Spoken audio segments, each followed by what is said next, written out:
This is our mobility session, and it's going to be taking us through our hips, our spines, our shoulders, and just working on some breathing too. Some of the most important parts of our daily habits that we neglect quite regularly as we get involved in our day-to-day work and lives. So do this as often as possible in the week and start feeling the benefits. And if you need any advice or help, just always ask. Have a mat ready and some cushions, so you might use them for supports and for kneeling on, depending on how your comfort level is. But the main thing is to practice, be consistent and enjoy.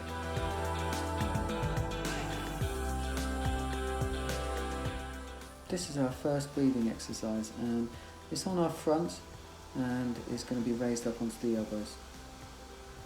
You're going to be trying to keep your shoulders away from your neck and ears, so down at the sides and the shoulder blades on the back of the ribs. You're going to be breathing into those lower ribs and diaphragm. So we're not looking to get tight and hunched in the shoulders as we breathe in and out. We're looking to breathe into the lower ribs and feel the floor as we breathe in, and then feel the ribs relax as we breathe out. Trying to use your nose in and out if possible, but if you do use your mouth, just try to make it as nice and comfortable as possible using that diaphragm and lower rib line as your target. Just enjoy breathing nice and steady, no tension, and do this for up to a minute or two, but stay longer if you need to. We're going to be moving over to the back and starting our first mobility exercise. This is the knees and feet together, arms out to the side, trying not to have hunched those shoulders again. And we're looking to just roll those hips, legs, and a little bit of that lower back, rocking from side to side. Keeping the knees and feet together, keeping your shoulders and arms on the floor for that nice stability. And it will start to work around your core muscles that you'll feel a little bit tight. Staying on one of the sides if you feel comfortable, and just feeling that breathing that you were practicing in the previous exercise. You can place cushions down on the side of the floor where your legs go to, and so that doesn't give you such a big area to fall into. And it doesn't also give you so much weight to have to hold up off the floor. But just enjoy the nice calmness, the nice upper back, shoulder and chest stability as they hold you to the floor in a nice strong way, and you can feel that lumbar motion. Turning onto the knees and hands, we're going to be bending our spine into a cat and cow exercise.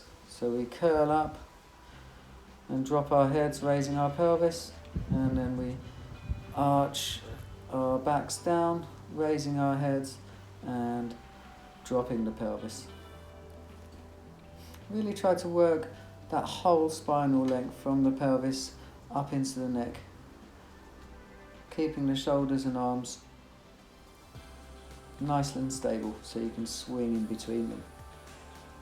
We're not looking to drop down and up in the body weight, we're looking to keep it nice and equal, and we're looking to use the swing between the shoulders and the turning of the pelvis, bending at the spine. All the way, trying to find as much of that vertebrae as possible. Breathing out as you drop your head and raise the pelvis, and breathing in the other direction. Stay nice and calm. So we're turning onto our backs again. It's good to be turning from front to back. It gets us moving. This is what this is all about. And we're going to be raising our knees up into the air, bent at the 90 degrees, and the arms up. We're going to be taking our arm and our opposite leg apart, away from each other, and then bring them back to the middle again, as shown in the video. Really try to keep your lumbar nice and stable, pelvis nice and stable, and just work through your legs and feet touching the floor and your arms back and forward. If you find that quite hard, you can start with your feet on the floor instead of raised up as shown now, and you can swing your arm away, and as you swing it back towards the middle again, you can raise your leg up. And then as you take the other arm away, you can lower the leg. And just keep alternating the limbs that are moving. Changing the exercise. This is another variation of our cat and cow exercise that we were doing on our hands and knees, and it's in a triangular pose as shown. You'll have to look at the video a little bit and just get the position a little bit similar to mine with the hands out underneath you. You're looking to do that rolling of the spine into the curling and arching, with the head lowering, the pelvis lifting and the spine curling up, and then the other way around. This really puts some nice mobility and stretch and work into your inner thighs, groin, and just creates a structure in your spine and core muscles as well. Turning back around, and we're going to go into our hip strength exercise, which is also about mobility of those hips and the muscles around them, the glutes and the front of your hips, the hip flexors and the hamstrings and quads. So we're going to be lifting up and down with the feet nicely flat, pressing into the floor and squeezing those glutes up to raise into a nice, high, strong, stable position. Once we've done 10 of those, we're going to be staying at our height, and we're looking to be at a height that we can maintain, and it is going to take a bit of work to remain there. And then you're going to be raising one leg up and then placing it down, and once that's nice and stable on the floor and your hips feel strong, raise the other one, and just keep alternating that.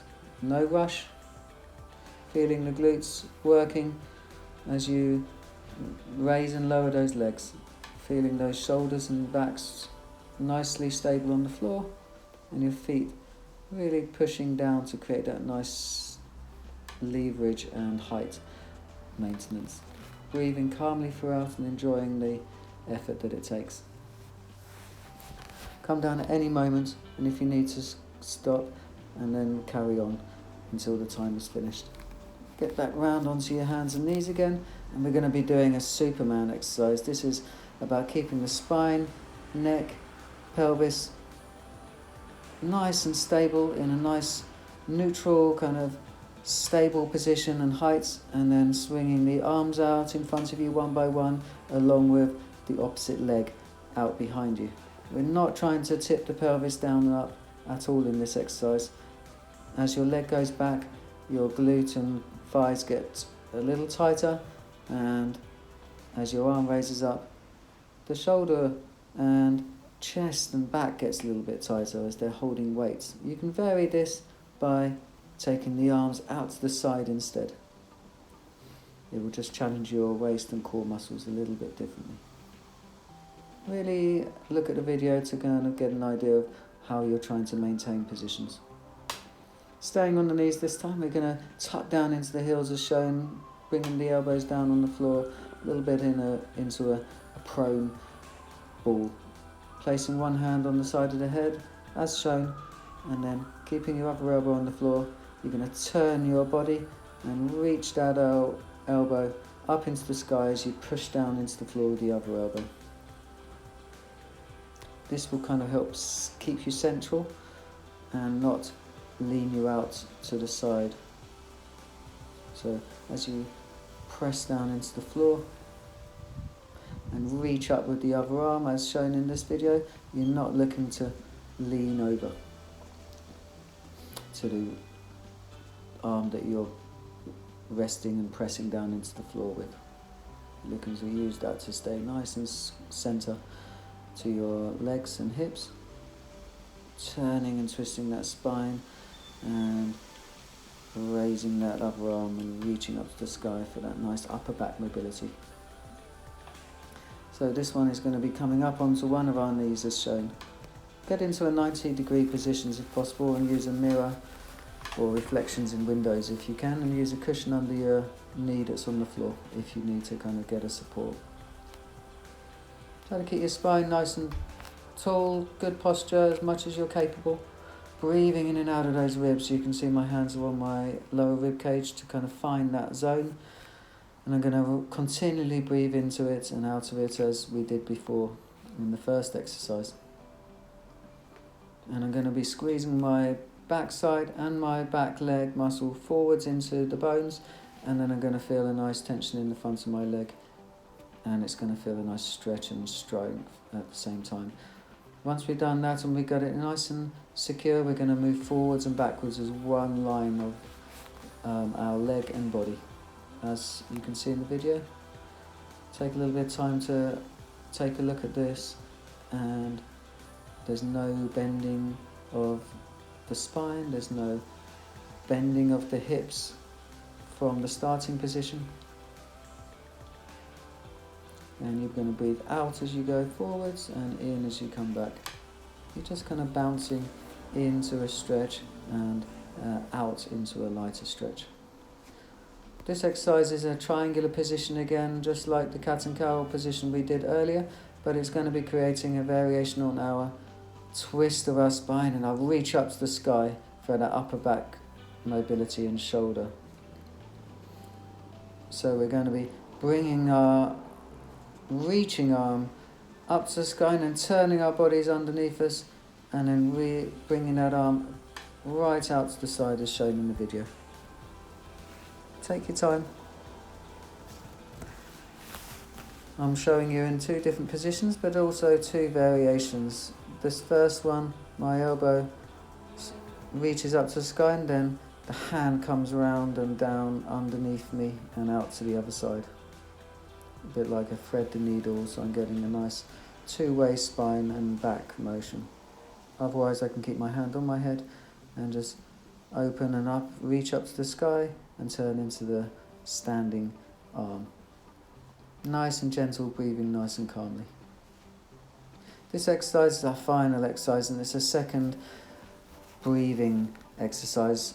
Really good way to finish and continue to work those really important diaphragm and rib areas so that we can get as much efficiency and strength as possible from the inside of our bodies. So we're going to be lying on the back, changing the leg positions from two legs bent to one leg bent and one leg straight, and just using that rib area with our hands, and using it from the beginning. We were breathing in and out of those ribs, in and out of the nose, and we're going to be doing that again, but just on the back.